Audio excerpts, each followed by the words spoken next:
मित्रों, आज के इस वीडियो में आप जानेंगे वे 8 बातें कौन सी हैं जिन्हें यदि कोई मनुष्य जान ले तो वह कभी भी गरीब नहीं रहता। इन 8 बातों को जानना हर व्यक्ति के लिए अत्यंत आवश्यक है। मैं आपको यह बातें एक कहानी के माध्यम से समझाऊंगा जो सभी के लिए अत्यंत लाभप्रद है। एक बार भगवान श्री कृष्ण के पास देवर्षि नारद जी आते हैं। श्री कृष्ण नारद जी से पूछते हैं, नारायण भक्त नारद जी, आज आप हमारे यहां किस प्रयोजन से पधारे हैं? नारद जी उत्तर देते हैं, हे प्रभु, मैं आपके पास एक प्रश्न के समाधान हेतु आया हूं। श्री कृष्ण कहते हैं, कहो नारद जी, ऐसा कौन सा आवश्यक प्रश्न है जिसकी वजह से आप यहां पधारे हैं?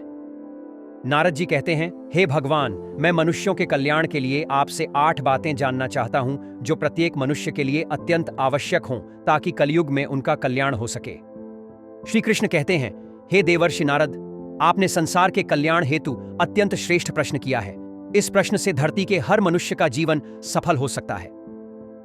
फिर श्री कृष्ण कहते हैं, मैं इस प्रश्न का उत्तर एक कथा के माध्यम से दूंगा। नारद जी कहते हैं, हे प्रभु, आप वह कथा सुनाइए, मैं उसे अंत तक ध्यानपूर्वक सुनूंगा और पूरे लोक में उसका प्रचार करूंगा।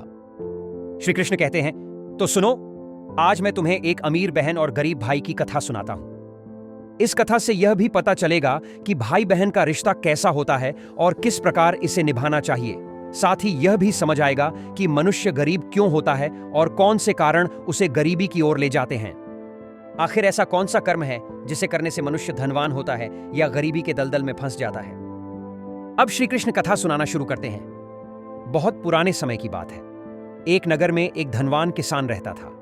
उसके घर में जुड़वां संतानें पैदा हुई, एक पुत्र और एक पुत्री। किसान ने पुत्र का नाम राहुल और पुत्री का नाम चित्रा रखा। जब दोनों संतानें बड़ी होने लगीं और विवाह योग्य हो गईं, तो किसान को उनके विवाह की चिंता सताने लगी। एक दिन किसी कार्य से वह पड़ोस के शहर गया, जहां उसे एक व्यापारी का पुत्र पसंद आ गया। उसने अपनी पुत्री चित्रा का विवाह उसी से कर दिया और विवाह में कोई कमी नहीं छोड़ी। चित्रा अपने पिता के घर से विदा होकर ससुराल चली गई। इसके बाद किसान ने अपने पुत्र के विवाह की चिंता करनी शुरू की। वह सोचने लगा कि अब मुझे अपने बेटे का विवाह कर देना चाहिए ताकि मैं अपना शेष जीवन शांति से व्यतीत कर सकूं। श्री कृष्ण कहते हैं, हे नारद जी, ईश्वर की लीला बहुत विचित्र है। कोई नहीं जानता कि कब वह किसी को धनवान बना दे और कब किसी को गरीबी का द्वार दिखा दे। उसी किसान के साथ ऐसा ही हुआ। वह एक दिन एक भयंकर बीमारी की चपेट में आ गया। उसका पुत्र, जो अब जमींदार किसान बन चुका था, अपने पिता की हालत देखकर बहुत दुखी हुआ और उसने अच्छे से अच्छे वैद्य से इलाज करवाया। महंगी दवाइयां लाकर दी, लेकिन कोई लाभ नहीं हुआ। धीरे धीरे इलाज में उसकी सारी संपत्ति खत्म हो गई। अब वह गरीबी के कगार पर खड़ा हो गया, लेकिन फिर भी पिता की हालत में कोई सुधार नहीं हुआ। जब कोई दवाई काम नहीं आई तो एक दिन किसान ने अपने बेटे राहुल को बुलाया और कहा, हे पुत्र, जब कोई काम मनुष्य की सामर्थ्य से बाहर हो जाए तो उसे ईश्वर के भरोसे छोड़ देना चाहिए। अब तुम मेरी चिंता छोड़ो और अपने भविष्य के बारे में सोचो। मेरा क्या है, आज नहीं तो कल मुझे संसार छोड़कर जाना ही है, लेकिन तुम्हारे आगे पूरी जिंदगी पड़ी है। मैंने अपने दिन अच्छे से जिए हैं, अब तुम अपनी गृहस्थी बसाओ। पिता की यह बातें सुनकर राहुल चुप हो गया।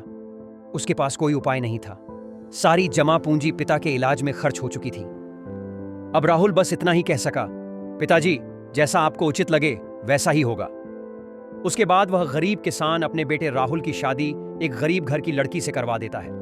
शादी के कुछ ही दिनों बाद किसान की मृत्यु हो जाती है।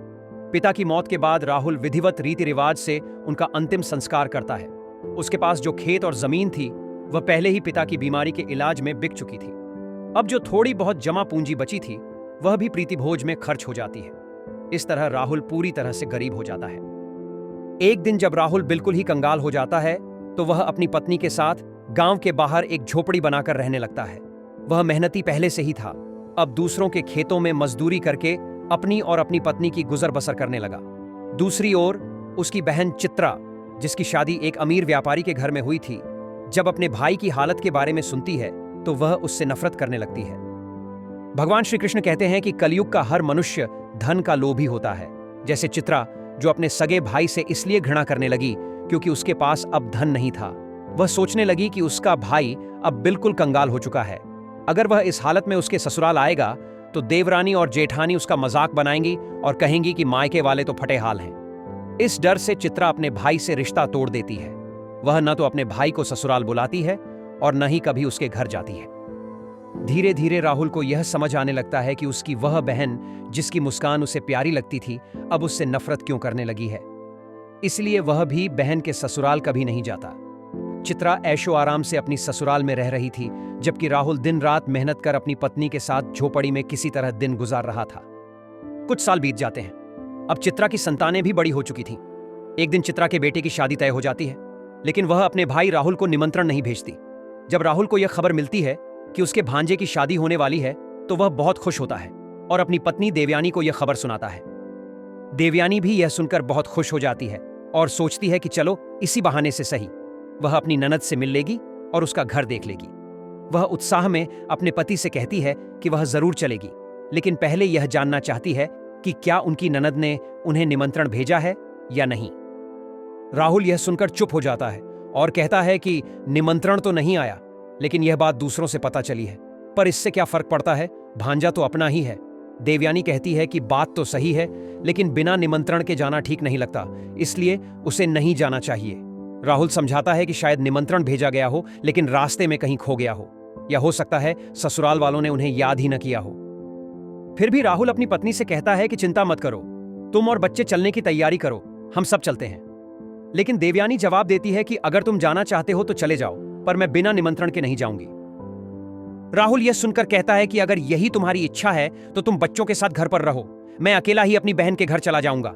अगर मैं नहीं गया तो मेरी बहन की जेठानी और देवरानी उसे ताने मारेंगी कि तेरा भाई तो आया ही नहीं। इतना कहकर राहुल घर से बाहर निकल जाता है। श्री कृष्ण कहते हैं कि उस समय राहुल बेहद गरीब हो चुका था। उसके पास न चावल खरीदने के पैसे थे, न पहनने के लिए अच्छे वस्त्र। ऐसे में वह अपनी बहन के घर जाने के लिए अपने एक मित्र से कुछ पैसे उधार लेता है। राहुल ने अपने मित्र से उधार लिए हुए पैसों से अपनी बहन चित्रा और बहनोई के लिए सुंदर कपड़े खरीदे और उन्हें लेकर बहन के ससुराल के लिए निकल पड़ा। वह पैदल ही सफर करता रहा और जब शाम हो गई तब जाकर वह बहन के घर के दरवाजे पर पहुंचा। वहां वह एक तरफ खड़ा हो गया और चित्रा के आने का इंतजार करने लगा। तभी चित्रा की जेठानी ने उसे देखा और पहचान गई। वह सीधा चित्रा के पास गई और बोली, चित्रा, देखो तुम्हारा भाई दरवाजे पर खड़ा है। यह सुनकर चित्रा चौंक गई और जेठानी से पूछने लगी, क्या तुमने देखा कि वह किस हालत में आया है, कैसे कपड़े पहन रखे हैं? जेठानी ने बताया कि राहुल फटे पुराने कपड़े पहने हुए दरवाजे पर खड़ा है और तुम्हारा इंतजार कर रहा है। यह सुनते ही चित्रा को गुस्सा आ गया। वह सभी की नजरों से बचते हुए राहुल के पास पहुंची। राहुल ने जब अपनी बहन को देखा तो उसका चेहरा खुशी से खिल उठा और आंखों में आंसू भर आए। चित्रा राहुल को चुपचाप अपने घर के सबसे अंदर वाले कमरे में ले गई और पूछा, भाई तुम्हें किसने बुलाया? राहुल बोला, बहना, किसी ने नहीं, लेकिन मुझे पता चला कि मेरे भांजे की शादी है, इसलिए तुम्हारे लिए और बच्चे के लिए कपड़े लेकर आया हूं। चित्रा ने कठोर स्वर में कहा, तुम बेशर्मों की तरह क्यों आए? तुम्हें मेरी इज्जत का ख्याल नहीं आया? फटे पुराने कपड़े पहनकर मेरे घर आ गए, ये मेरे लिए शर्म की बात है। यह सुनकर राहुल का दिल टूट गया। वह चित्रा के पैरों में गिरकर माफी मांगने लगा। मुझे माफ कर दो बहन, मुझे नहीं पता था कि मेरे आने से तुम्हारी बदनामी होगी। मैं तो बस यही चाहता था कि तुम्हारी ससुराल में लोग तुम्हें ताने न मारें, इसलिए नए कपड़े लेकर आया। थोड़ी देर बाद चित्रा का गुस्सा थोड़ा शांत हुआ और वह बोली, अब जब आ ही गए हो तो मेरी बात कान खोलकर सुन लो। जब तक शादी खत्म नहीं होती इस कमरे से बाहर मत निकलना, वरना लोग कहेंगे कि चित्रा का भाई भिखारी है। जब मेहमानों का खाना बन जाएगा तब मैं तुम्हें थाली इस कमरे में दे जाऊंगी।